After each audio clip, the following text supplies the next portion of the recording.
They entered the Hurtgen forest believing it would be simple, a minor operation on the flank of the great push toward Aachen, a clearing action before the real battles began. But by the first week of October 1944, the American infantrymen of the 4th Infantry Division realized the forest was not merely terrain. It was a trap built by nature and perfected by the enemy. The Hurtgen was a dark, suffocating world where daylight barely pierced the thick pine canopy, where every movement felt watched, and where every step could trigger a mine buried beneath wet leaves. The trees stood so close together that a man could reach out and touch 2 trunks at once, and the forest floor was a maze of ravines, slick mud, and narrow trails that swallowed vehicles whole. It was a place designed to break armies, and the Germans defending it, elite Fallschirmjäger units hardened by years of combat, knew every inch of it. The Americans did not. They came straight from the open fields of France, accustomed to air support, tank breakthroughs, and rapid advances. None of that worked here. Tanks sank into soft earth or became stuck between trees. Artillery shells burst in the canopy overhead, turning pine branches into deadly wooden shrapnel. Aircraft saw nothing through the dense cover, and every trail was pre-registered by German mortars. The infantry fought alone. Soldiers later said the forest felt alive and hostile. Fog clung to the ground, muffling sound, hiding movement, creating the unnerving sense that an unseen hand was always reaching toward them. The rain never seemed to stop. Helmets dripped, ponchos clung to cold skin, and somewhere in the distance, almost always, a single MG-42 would tear through the silence with its ripping metallic scream, echoing between the trees like a warning that the Fallschirmjäger were out there watching. The Americans had been told their enemies were exhausted, low on men, short on supplies. Instead, they found German paratroopers, some of the best light infantry in Europe, embedded in camouflaged bunkers, interlocking strongpoints, and sniper nests cut invisibly into the forest walls. The Fallschirmjäger had spent months preparing the Hurtgen for exactly this kind of fight. They laced the approaches with S-Minen, Teller anti-tank mines, and tripwire charges.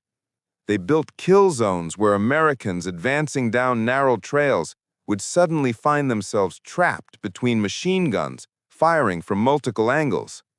They learned the patterns of the U.S. artillery, listened to the timing of barrages, and slipped back into their positions the moment the shelling lifted. They turned the terrain into a living weapon, and the Americans, new to forest fighting, paid for every yard. Platoons disappeared into the mist, only to stagger back, missing half their men. Patrols walked into minefields so dense that medics could not reach the wounded without risking themselves. When U.S. units attempted to flank the German lines, they found themselves channeled into ravines already zeroed in by mortars. Even the weather became an ally of the defenders. Cold seeped into boots, stiffening toes and slowing reaction time. Damp air ruined radio equipment. Fog grounded observation planes. The Germans waited in prepared bunkers while the Americans groped forward blindly. Casualties climbed so quickly that some companies were combat ineffective within days. Officers fell. NCOs took over. Then they fell too. Replacements arrived without orientation, learning the forest the same way their predecessors had, through terror. The worst part, veterans said later, was the silence between the attacks. In Normandy, in the hedgerows, even in the streets of Aachen, battle had a rhythm, movement, fire, response. In Hurtgen, there was nothing, just the wind sliding through pine needles, the crack of a branch underfoot, and the distant cough of a German rifle. Soldiers began to fear the quiet more than the explosions. Quiet meant the Fallschirmjäger were waiting. When the Germans struck, they hit with precision.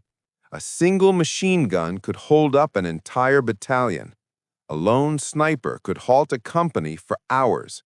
Mortar shells came without warning, exploding among men who had no space to spread out. The forest compressed everything, sound, movement, and fear, until the fighting became intimate and brutal, often at ranges so close soldiers could hear the enemy breathing. Young American infantrymen who had crossed France with confidence now felt powerless. Every mistake had consequences. Every assumption about how war worked was shattered. They entered Hurtgen thinking the forest was an obstacle. They were learning day by bleeding day that it was an opponent. And somewhere inside that dark maze, the Fallschirmjäger were waiting for them, patient and disciplined, ready to show them what it meant to fight on German terms. Before the Americans ever saw a German soldier in the Hurtgen, they felt the presence of the Fallschirmjäger. It was in the burst of an S-mine that sent ball bearings slicing through tree trunks. It was in the sudden metallic shriek of an MG-42 cutting across a trail the moment a squad stepped into the open. It was in the silence that settled after a mortar attack, too precise, too perfectly timed to be random. The paratroopers of the Wehrmacht were not ordinary infantry. They were elite light troops trained to exploit terrain, camouflage, and small unit tactics. In the Hurtgen forest, those skills turned them into ghosts. The first thing the Americans learned was that the Germans were never where they expected them to be. Patrols sent forward to probe the line reported spotting movement, then losing it, then being hit from a direction they thought was secure. Fallschirmjäger squads operated in small, flexible groups, slipping between trees, appearing only long enough to fire a burst before melting back into the forest. They moved silently, communicating with hand signals, guiding American units into preset kill zones. Even officers with years of experience said they had never faced an enemy so hard to find and so efficient at disappearing. The second thing the Americans learned was that the Germans had spent months preparing the forest. Every trail was mined, every clearing covered by machine guns, ravines were booby-trapped, crossroads were registered for immediate mortar fire. The Fallschirmjäger understood that the U.S. Army relied on fire and maneuver, so they created a battlefield where maneuver was impossible and fire was ineffective. When American troops advanced, they funneled into predictable paths. When they stopped, the mortar fire began. When they flanked, they walked into mines. The forest belonged to the Germans because the Germans had shaped it. The MG-42 was their signature. Its blistering rate of fire, 1,200 rounds per minute, echoed endlessly through the trees, making it impossible to locate. A single gun team, hidden behind logs or buried inside a camouflaged bunker, could hold off an entire company. Many Americans described the sound as mechanical terror. It wasn't the volume of fire that frightened them. It was the rhythm, the long, ripping sound that seemed to tear the air itself apart. Paratroopers used the weapon with unmatched discipline, opening fire only at the perfect moment, when an American platoon bunched up on a trail or tried to cross a shallow clearing. Then the forest erupted with energy, and men dove for the ground, some already hit, others pinned without hope of movement. And even if they managed to silence one gun, another waited deeper in the trees. Mortars were the Germans' second great equalizer. In open terrain, American artillery could counter battery fire or spot concentrations from the air. In Hurtgen, there was no sky, only branches. German forward observers hid in the treetops or in tiny slits cut into the hillside. They watched Americans crawl through the mud, marked their coordinates, and unleashed 80mm mortars with deadly accuracy. Shells exploded just above the ground, spraying shrapnel horizontally. Tree bursts shredded entire squads before they ever saw the enemy. One lieutenant wrote in his journal that it felt like the forest itself was detonating. Camouflage was another German advantage. American soldiers swore that they were being attacked by invisible men. Only when they captured a position did they understand why. The Fallschirmjägers used whitewashed ponchos to blend with fog, painted helmets to match bark textures, and dug bunkers so expertly that observers standing 10 feet away couldn't spot them. Machine guns were mounted on rails inside logs, allowing entire defensive lines to shift fire without revealing positions. Snipers built nests inside hollow trees, firing through tiny apertures that from a distance appeared to be natural knotholes. The Fallschirmjäger also exploited psychological pressure. They kept American units exhausted with nighttime harassing fire, sniper shots at dawn, and sudden bursts of MG-42 at random intervals. The goal was simple: keep the enemy awake, afraid, and uncertain. As fatigue set in, discipline broke down. Squads bunching up, men hesitating at intersections, patrol leaders ignoring compass bearings. Mistakes that would be minor elsewhere became fatal in Hurtgen. And through all of this, the Germans fought with a stubbornness that shocked even experienced U.S. officers. They counterattacked after losing positions. They refused to retreat unless ordered. They held ground with tenacity born not of fanaticism, but of training and professionalism. These were not the last-ditch Volksstern units the Americans would face months later. These were battle-hardened paratroopers who had fought in Italy, Normandy, and Holland, and who understood precisely how to bleed a larger, better-supplied enemy. By the end of the second week, it was clear the Americans were not fighting a battle. They were being taught a lesson, and the Fallschirmjäger were instructors without mercy. By late October 1944, the Hurtgen Forest had become a graveyard of American assumptions. Every doctrine brought from Normandy, mass movement, armored support, rapid advance, had been stripped away by trees, mud, mines, and an enemy that refused to fight on any terms but its own. The U.S. Army had entered expecting a supporting operation. Instead, it found itself in the most punishing infantry battle of its European campaign. Companies that began the month with 200 men. By late October 1944, the Hurtgen Forest had become a graveyard of American assumptions. Every doctrine brought from Normandy, mass movement, armored support, rapid advance, had been stripped away by trees, mud, mines, and an enemy that refused to fight on any terms but its own. The U.S. Army had entered expecting a supporting operation. Instead, it found itself in the most punishing infantry battle of its European campaign. Companies that began the month with 200 men were reduced to 60. Some platoons were led by privates because every officer and sergeant had been killed or wounded. Veterans of Utah Beach and St. Lo said Hurtgen was worse than anything they had seen before. Yet headquarters continued to order attacks. The forest had to be cleared, they insisted, to protect the flank of operations toward the Ruhr dams. The mission expanded, even as units disintegrated. Commanders rotated divisions through the line, but the results remained the same: confusion, exhaustion, and casualties rising faster than replacements could fill the gaps. The moment of reckoning came when it became clear that American tactics were failing not because of lack of bravery, but because they were fundamentally mismatched to the environment. Sending battalions forward along narrow forest trails only allowed the Fallschirmjäger to slaughter them one segment at a time. Trying to flank German positions simply led units into fresh minefields or interlocking bunkers. Even artillery barrages seemed useless. Shells that would have torn open fields in Normandy now burst in the treetops, showering shrapnel down onto the very troops they were supposed to protect. Commanders realized they were losing battles they never should have fought this way. And so, slowly, painfully, at the cost of thousands of casualties, the U.S. Army began to adapt. The first major tactical shift involved artillery.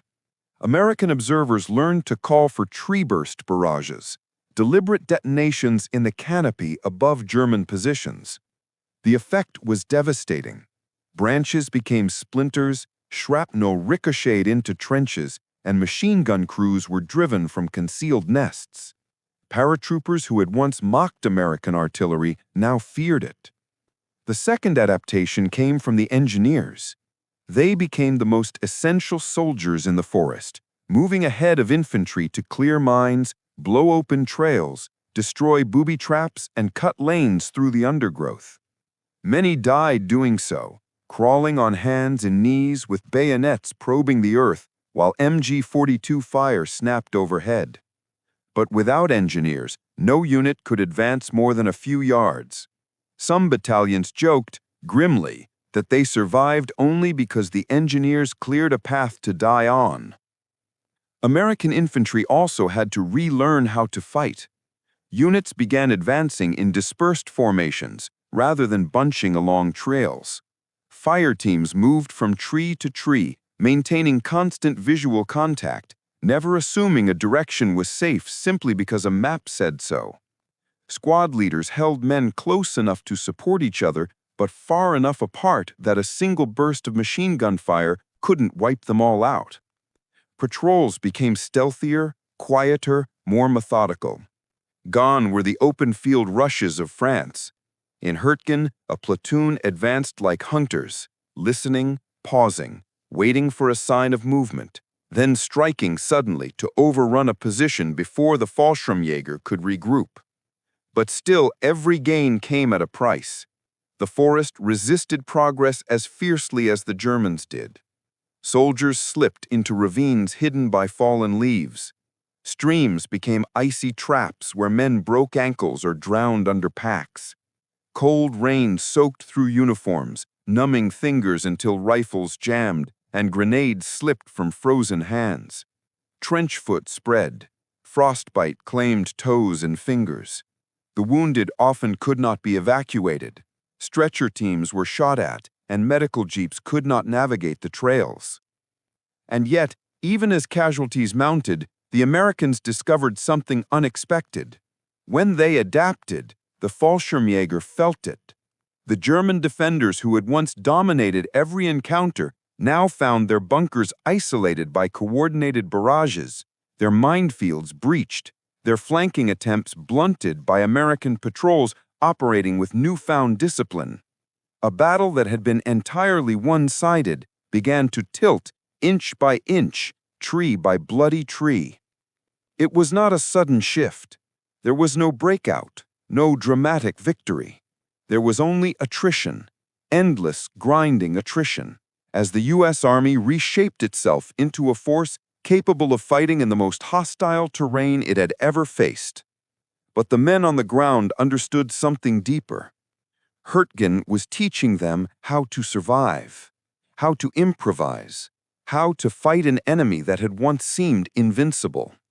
They were paying for those lessons in blood, frost, and mud, but they were learning. And the Fallschirmjäger, who had once unquestioned masters of the forest, began to sense that their advantage was fading. By early November 1944, American infantrymen in the Hurtgen forest had begun to fight like the very enemy that had been mauling them for weeks. The shift was not theoretical or doctrinal. It emerged organically from the mud, the blood, and the cold. Men who had survived repeated ambushes learned to anticipate them. Men who had been pinned down by a single MG-42 came to understand how to flank it. And officers finally accepted that the forest was not a place for grand maneuvers. It was a place for squads and platoons, moving slowly, silently, killing or dying within 10 yards of the enemy. The transformation began with reconnaissance. Early in the battle, American patrols had blundered forward in tight groups, talking loudly, unaware of German observation posts hidden above them in the trees. By November, patrol leaders sent scouts ahead alone, crawling on their stomachs, pausing for minutes at a time to listen for the faint metallic click of an MG-42 bolt being pulled back, or the whisper of German voices carried on the fog. They moved without helmets to reduce noise, wrapped their boots in cloth to soften their steps, and used captured German tripwire markers to find mines before stepping into them. Patrols became predatory. When they found a German outpost, they reported it immediately, so artillery could turn the position into splinters before the enemy even knew it was targeted. American infantry also learned to use fire in ways that mirrored the Fallschirmjäger. Instead of waiting for full battalion orders, platoons created their own kill zones. A BAR gunner would take a position overlooking a narrow trail. Riflemen would hide on either flank, choosing angles where their shots would cross. When German paratroopers attempted a counterattack, something they did frequently and with skill, they walked straight into a carefully prepared ambush. It was a reversal so stark that captured Germans later admitted they had been shocked by how quickly American small unit tactics had improved. But the greatest shift occurred in the relationship between infantry and artillery. In the early weeks, American units had struggled to call fire effectively because radios failed in the cold and fog, and because dense trees distorted sound. By November, forward observers grew adept at reading the forest. They learned to position themselves in shallow depressions to avoid tree-burst shrapnel. They carried spare wire spools to lay field telephones in case radios failed. And they practiced adjusting barrages by listening not for explosions, but for the cracking of branches overhead, an indication the shells were bursting in the right place. As a result, artillery fire became brutally precise. German strongpoints that had survived days of fighting suddenly collapsed under intense, localized bombardments. A single well-adjusted battery could silence an MG nest that had held off companies for hours. Engineers remained at the center of every advance. They crawled through mud and snow to clear mines with their hands. They blew gaps in log bunkers using satchel charges. They constructed corduroy roads, layers of logs laid sideways to allow supply jeeps to move forward. At night, they marked safe lanes with white tape or luminous paint so infantry could pass without triggering buried explosives. Many of them died, but without their work, no American progress was possible. One of the most important adaptations was emotional, not tactical. Soldiers stopped thinking about taking the forest. They focused on taking one bunker, then another, and another. Victory was no longer measured in miles. It was measured in meters, in the capture of a weapons pit, in gaining control of a ravine, in silencing one machine gun that had tormented them for days. With these changes came a shift in morale. Units that had felt helpless began to feel competent. They recognized the patterns in German defenses, how the Fallschirmjäger built overlapping fields of fire, how they concealed snipers in hollow trees, how they disguised bunkers with branches. The forest was still deadly, but it no longer felt unknowable. The Germans felt the change too.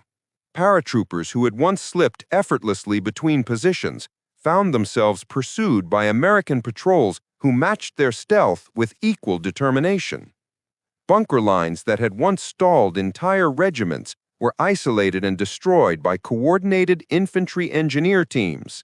When German units counterattacked, they did so against Americans who no longer panicked under mortar fire, who no longer bunched up in kill zones, who no longer assumed the forest was theirs to lose.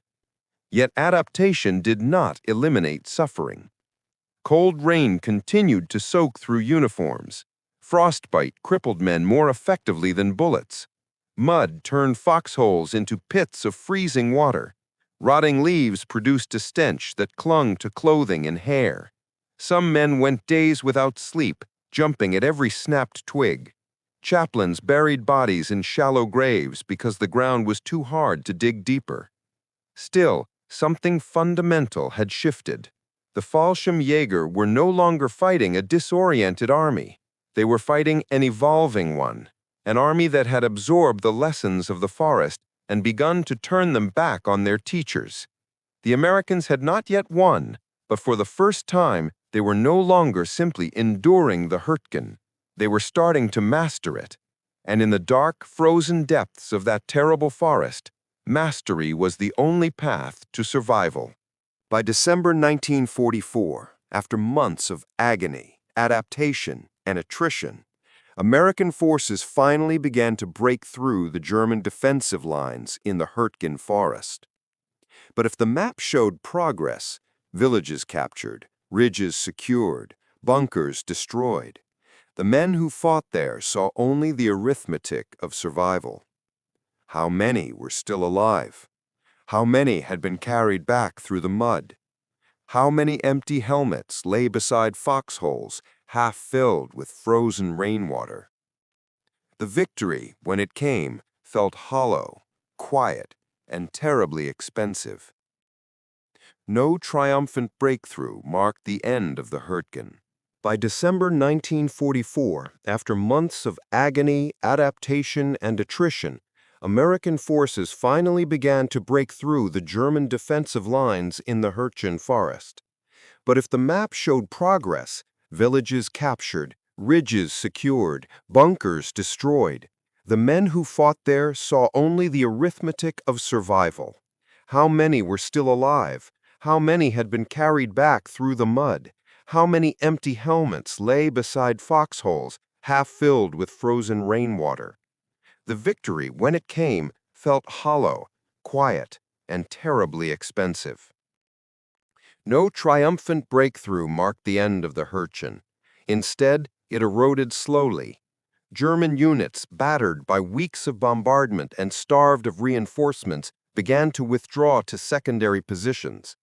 Some Fallschirmjäger companies had been reduced from 120 men to fewer than 25. Others surrendered only when completely surrounded.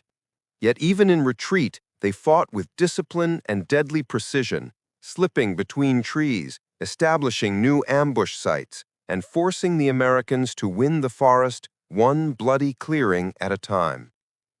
When the town of Schmidt finally fell into American hands, a central objective that had eluded them for weeks, the men who entered it found little more than ruins, shattered timber, and corpses frozen in abandoned trenches. It was a victory without celebration. They were too exhausted to feel triumph, too aware of the price paid, and too cold to care. The cost of the Hurtgen Forest campaign was staggering.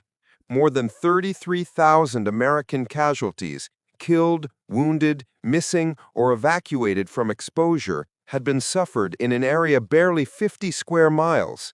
Entire companies had vanished.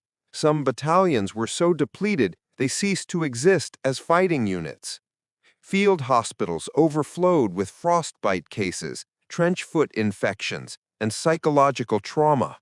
Medics later said that in Hurtgen, they treated almost as many men for weather and shock as for bullet wounds. Yet perhaps the cruelest truth emerged only later. Strategically, the forest had offered almost nothing. The Rohr River dams were important, yes, but the Hurtgen itself, its ridges, its roads, its endless trees, held no decisive value. The battle had been fought largely because commanders believed the flank needed protection, because maps suggested the forest would be a limited operation, because no one anticipated how effectively the Germans would exploit the terrain. The U.S. Army had bled itself for ground that, in hindsight, could have been bypassed or surrounded. For the survivors, this realization cut deeper than any wound. They had endured a nightmare, not for glory or for conquest, but because the logic of war had led them into a place where logic did not survive. Still, those who lived through the Hurtgen understood something profound. They had learned in that forest lessons that would shape the remainder of the war. First, they learned never to underestimate the German soldier again. The Fallschirmjäger had demonstrated that even a depleted Wehrmacht, if given strong defensive ground, could inflict catastrophic losses on a superior force. Never again in the European campaign did American commanders assume an attack would be easy simply because the enemy was retreating elsewhere. The Battle of the Bulge, which erupted just days after Hurtgen ended, proved how vital that newfound humility was. Second, they learned the importance of combined arms coordination at every level. Engineers, artillerymen, medics, infantrymen, and forward observers had worked together in ways that would become standard doctrine in the final push into Germany. The bitter truth of Hurtgen that no branch of service could survive alone, reshaped operations all the way to the Rhine.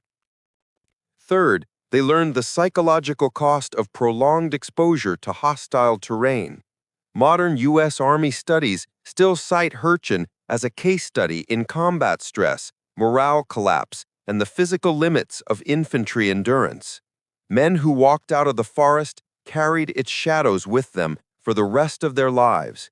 Even decades later, veterans spoke of Hürtgen in hushed tones, calling it the Green Hell, or the Death Factory, or simply that place. And finally, they learned adaptability under pressure. The American Army that exited the Hürtgen was not the same one that entered it. It had been forced to evolve, to rethink tactics, reorganize units, refine communication, and fight with precision instead of momentum. Those hard-won skills helped it crush Germany's defenses in the final months of the war and contributed to an institutional knowledge that defined U.S. military doctrine long after 1945. But no amount of adaptation could erase what the forest had taken. The Hürtgen Forest Campaign remains one of the most costly and controversial operations the U.S. Army ever executed in Europe, a battle many historians argue should never have been fought at all. Yet for the survivors, the meaning lay not in strategy, but in memory. The comrades they lost, the terror they endured, and the resilience they found within themselves when the world narrowed to darkness, snow, and the muzzle flash of an unseen MG-42.